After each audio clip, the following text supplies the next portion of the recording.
नमस्कार मंडळी, कसे आहात तुम्ही सगळेजण? मजेत ना? आम्ही पण मजेत. मंडळी, आपण काल जो व्हिडिओ टाकला होता की आम्ही शेतात गेल्यानंतर आमची मुलं कोण सांभाळतात, त्या व्हिडिओला लय भारी भारी कमेंट आल्या होत्या. तर म्हणलं चला मंडळींची काही अजून शंका आहे त्या तरी दूर करावा. सगळ्यात महत्त्वाचा विषय म्हणजे मी म्हणलं होतं की आत्या आणि मी दोघी जणी मिळून गवत काढतोय, आत्याला एक वजं मला एक वजं. तर मंडळींचं म्हणणं असं आलं की आत्या म्हणजे माझ्या सासूबाई आणि सासूबाई मी काय वेगळी वेगळी राहते का? मंडळी, आत्याबाई म्हणजे माझ्या सासूबाई नाही, मी माझ्या नंदेलाच आत्या म्हणते. कारण जशी मी हाक मारीन तशीच माझी मुलं हाक मारतात, त्यांना चांगली सवय लागावं म्हणून मी माझ्या नंदेला आत्याबाई म्हणत असते. तर ही कन्फ्युजन तुमचं दूर झालं असेल. दुसरी शंका अशी होती की तुमच्या सासूबाई कुठे आहेत, तुमच्या सासूबाई तुमच्यात राहत नाही का? तर मंडळी, माझ्या सासूबाई माझे मिस्टर आणि माझ्या नंदबाई लहान होते तेव्हाच एक्सपायर झालेले आहेत, तर त्याच्यामुळे ते आमच्यासोबत नाही आहेत.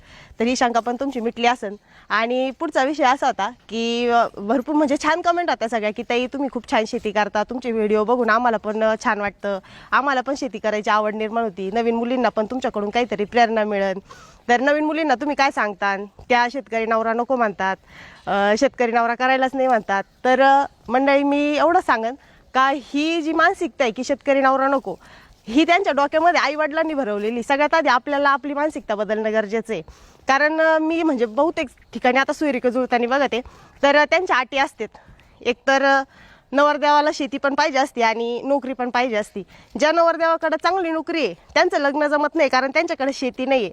आणि ज्या नवरदेवाकडे भरपूर शेती आहे त्यांचं लग्न जमत नाही, कारण त्यांच्याकडे नोकरी नाही आहे. मंडळी, आपण एक क्लॅरिटी करून घ्यायला पाहिजे, आपल्याला जावई शेतकरी पाहिजे का नोकरीवाला पाहिजे? कारण आपल्याला जर जावई नोकरीवाला पाहिजे आणि त्याला पण जर शेती जर असेल तर तो जावई नोकरीला गेल्यानंतर ती शेती कोण करीन? आणि दुसरा महत्त्वाचा विषय म्हणजे शेतकरी जर जावई पाहिजे आणि त्याला जर नोकरी पाहिजे तर तो नोकरीला गेल्यानंतर त्याची शेती कोण करीन? तर त्याच्यामुळे सगळ्यात आधी हे कन्फ्युजन तुम्ही तुमचं दूर करून घ्या. एक तर जावयाला तुमच्या शेती पा, नाही तर नोकरीवाला पा.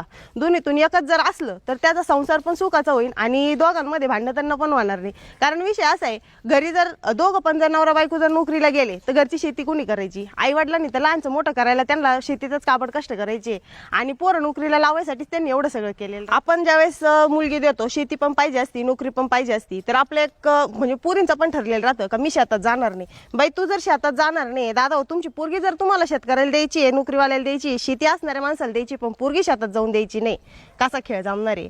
आणि दुसरी मानसिकता अशी की मंडळींचं बहुतेक असतं का मला पोरगी नोकरीवाल्याला द्यायची आहे पण सून आम्हाला पाहिजे शेतीत काम करणारी. जावई आम्हाला असा लागतो का तो आमच्या मुलीला फुलासारखं ठेवीन, पण आमच्या पोरांनी सुनाचा आपल्या बायकोचा बैल नाही झालं पाहिजे.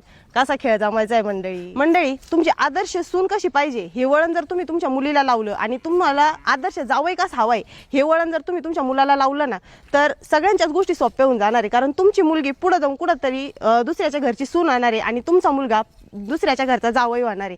तर दोन्हींचं पण काय, तुम्ही नोकरी करा नाही तर शेती करा. फक्त हे कन्फ्युजन दूर करा, तुम्हाला शेतीवाला नवरदेव पाहिजे का नोकरीवालाच पाहिजे? कारण दोन्ही जर म्हणला तर कोणाचंच कल्याण होणार नाही, कोणाला लवकर नवरदेवावर भेटणार नाही. ज्यांना चांगल्या नोकऱ्या त्यांच्याकडे शेती नाही आणि ज्यांच्याकडे शेती त्यांना नोकऱ्या नाही, त्याच्यामुळे सगळे तसेच बसलेले. मंडळी, शेती करून पैसा कमवा नाही तर नोकरी करून पैसा कमवा. आपण काही हजारो वर्ष राहायला आलेलं नाही. आता लईत लई 50-60 वर्ष जगात आहे, तिथून पुढे कुणी जगतही नाही. काय करायचं एवढा विचार करून?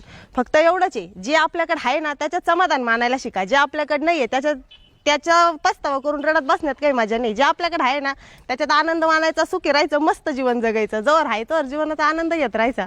तर चला मंडळी, आजचा व्हिडिओ तुम्हाला कसा वाटला मला कमेंटमध्ये नक्की सांगा. आवडला असेल तर व्हिडिओला लाईक, कमेंट आणि शेअर करायला विसरू नका. तसंच तुम्ही जर अजून आपला आयडी फॉलो केला नसेल तर लवकर आयडी फॉलो करून घ्या. आपल्या आता लवकरच 100K कंप्लीट होणार आहे. चला मग, बाय बाय.